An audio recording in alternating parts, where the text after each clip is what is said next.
All right, Hannah Arendt did not write directly about Zyklon B, but would have viewed its use through the lens of her theories on totalitarianism, the banality of evil, which she developed while covering the 1961 trial of Adolf Eichmann.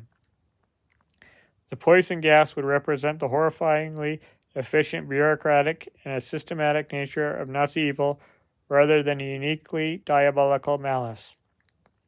Based on Arendt's work, here is how she would have likely have interpreted the role of Zyklon B in the Holocaust. The mechanization of murder.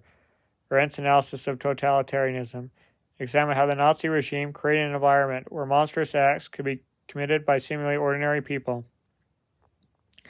A technological tool for bureaucracy. For Arendt, the use of Zyklon B was not an active radical evil, but a horrifyingly mundane bureaucratic function. Its selection as a killing agent was a logistical calculation to find the most cost-effective and efficient method for mass extermination, replacing less efficient methods like firing squads. The administrator's logic. For the Nazi bureaucrats organizing the transports, like Eichmann, the type of gas used was a technical detail, not a moral one. Their evil lay in their inability to connect the bureaucratic process, such as shipping tons of pellets, with the human reality, the mass murder of millions. Right, the erasure of individuality.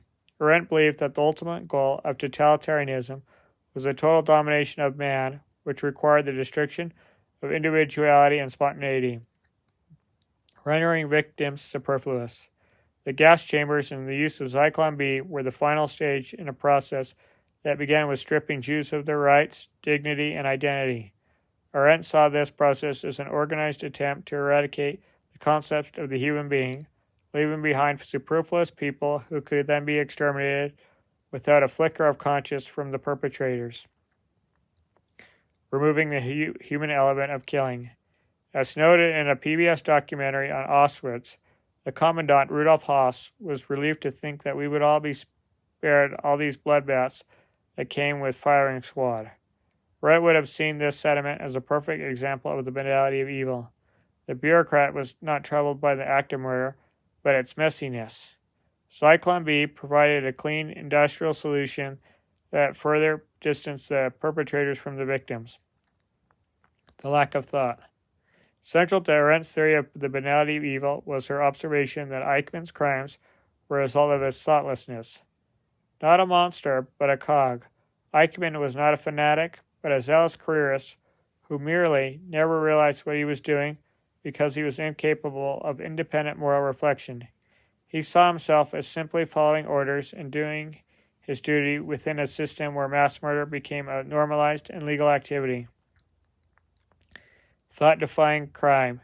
The very nature of a silent chemical gas chamber that kills thousands of people at once is thought-defying.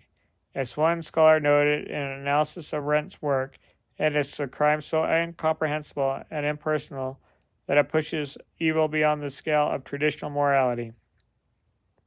It ceases to be about a single act of malicious intent and becomes a factory-like process executed with bureaucratic precision. Thank you for listening. Take care.